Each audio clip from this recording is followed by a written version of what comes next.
iteration of the Muslim ban. This ban is a part and parcel of a long history of anti-immigrant, racist, and bigoted policies by this administration as well as previous administrations. We've seen a rise in hate crimes since the Muslim ban was put into effect. And since 2016, SALT has documented over 400 incidents of hate violence against Muslims and those who are perceived to be Muslim. And obviously this is an issue, and we hope to address this. And we're here today with partner organizations to deliver these petitions to call on members of Congress to repeal the ban, and we hope that you will join us in this fight. Thank you, Manor. So yeah, like Manor said, there's people who are directly impacted by the ban by being separated from their families and communities, and there's also the indirect impacts of the ban. If you see normalization of Islamophobia and anti-Muslim hatred, and that results in a spike in anti-Muslim bias incidents, and all the indirect impacts of the Muslim ban are still taking place. So next up we have Adam Weinstein from NIAC, who's going to say a few words. Hi, my name is Adam from NIAC. The continuation of this ban for 2 years demonstrates that those in power who claim that they support family values or support immigration if it's done the so-called correct way, it demonstrates their disingenuousness, because this has prevented valid visa holders in the US from receiving their family. It's prevented them from leaving the country.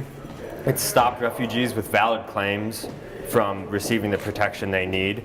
It's prevented US citizens from living with their own foreign-born spouses and children. And this petition, or these petitions that we're delivering today, are a testament to the people of the United States rejecting this discriminatory and unjust policy. Thank you.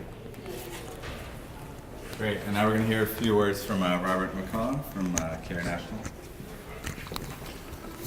Greetings, my name is Robert McCaw. I'm the National Government Affairs Director with the Council on American Islamic Relations. I am proud to be here today in the halls of Congress to join our coalition partners in delivering a petition of over 150,000 signatures, urging Congress to do what the U.S. Supreme Court could not, to repeal the U.S. Muslim ban. This is atrocious. It is contrary to American principles, values, and even the law. We do not discriminate against any class of religious people, any ethnicity, any nationality, whether they want to immigrate to the United States, travel to the United States, or live here to achieve the American dream. The Muslim ban is part of the larger Trump administration anti-immigrant white supremacist agenda, which seeks to separate immigrant families from their spouses overseas, from their partners here in the United States. We're urging the next Congress to do the right thing, to repeal the Muslim ban, and we're very proud to be here today, so thank you. Thank you, Robert. And next we have Manar Wahid from the ACLU. Hi, my name is Manar Wahid. I'm with the ACLU. It's now been a full year that Muslims have been banned in America, prevented from attending weddings and graduations, prevented from mourning the loss of loved ones with their families, prevented from seeking life-saving health care treatment. This is all part of the Trump administration's discriminatory and white nationalist agenda, whether it is separating families, terminating temporary protected status, or extending the Muslim ban into an asylum ban. These are all part of their agenda items that are based in discrimination.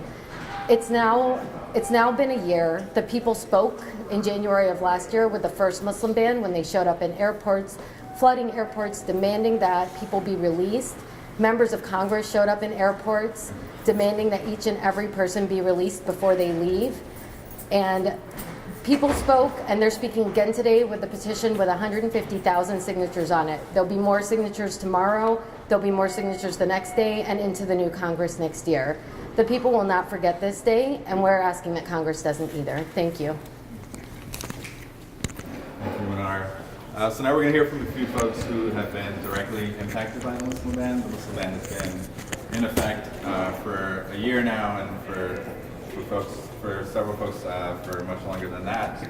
And Abrara May, she's going to speak next, has family in Libya and has been directly impacted by the Muslim ban. So we want to make sure that both folks in Congress and folks at home know that the ban is still impacting people, still keeping families and communities apart for no reason other than Trump's bigoted agenda to keep Muslims outside of the U.S.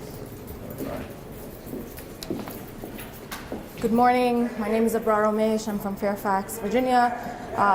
As an American citizen, as someone who was born and raised in this country, as someone who's been of service to my community and who my whole family has been of service to the Northern Virginia community, currently running as a public official in that area, I remain in a position of second-class citizenship, where my access to my family isn't the same as every other American citizen in this country, where a hug with a family member or the exchange of love between me and my grandfather no longer is only prevented or limited by paperwork, but is a possibility that I can't even imagine anymore. In my own engagement, my family was not able to come and celebrate that. My mother is not able to serve her father by offering him a doctor's visit or bringing him here to see his first grandchild's milestones and the many milestones of my siblings as well. My own grandfather, who's an American citizen himself, has been harassed at the airport and just trying to go visit his own family in Libya. And I'm just one example, and my example really is minor compared to the many families who are not able to come. One of my cousins wasn't allowed to come here to pursue her studies despite being top of her class in Libya, someone who obviously can contribute, and many who, whether they can contribute or not, just want to see their loved ones and really have that opportunity. So again, as an American citizen, as a community member, as someone who's been of service to the community, I end up in a position of second-class citizenship. This is not the first time the Supreme Court has got it wrong. So Congress, I'm here to encourage Congress, as someone who's been in these halls as an intern myself, to make the right decision here, and it wouldn't be the first time we reverse history in the right direction. So, thank you. Well, thank you, Abar. So yeah, these are just some of the stories of people who've been impacted by the Muslim ban. Next up, we have Mana Kharazi, who's from Iranian Alliances Across Borders, who's going to talk about the impacts of the ban on her and her family. Hi, I'm Mana Kharazi. I'm an Iranian American and my family is banned from visiting me. I lead an organization of young people who are also all separated from their families. Many of them born in this country and raised in this country are now facing the fact that they're going to be separated from their families indefinitely. And the young people I work with are separated from their spouses, partners, parents, siblings, uncles, aunts. Our entire community is feeling really threatened right now, so much so that the young people I work with are feeling a lot of fear and are scared of being demonized and discriminated against in their communities.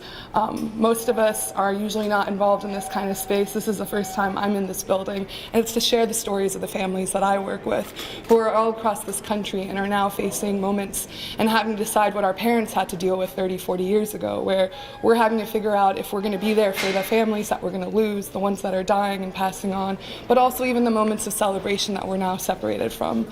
And that's the story of our family, my family personally, but also the hundreds of families I work with across this country. Thank you, Mana. So yeah, as you've heard, there's a lot of really important impacts of the Muslim ban on families and communities here in the U.S. And it's really just important to remember and center and think about these human stories and people at the end of the day who are being impacted by this bigoted and racist ban. And the Supreme Court has made wrong decisions before, and they made a very wrong decision in the Muslim ban case, upholding Trump's Muslim ban and really green-lighting ethnic and religious discrimination and codifying it. And it's up to Congress now to reverse that and to make the right decision and to repeal the ban. So that's why we're grateful to representatives like Judy Chu and Zoe Lofgren, who introduced legislation in this session to repeal and defund Trump's Muslim ban. And we're here with these petition signatures as a show of support and asking them to reintroduce it in the next Congress. So we're going to go and deliver these petitions now. Thanks for tuning in.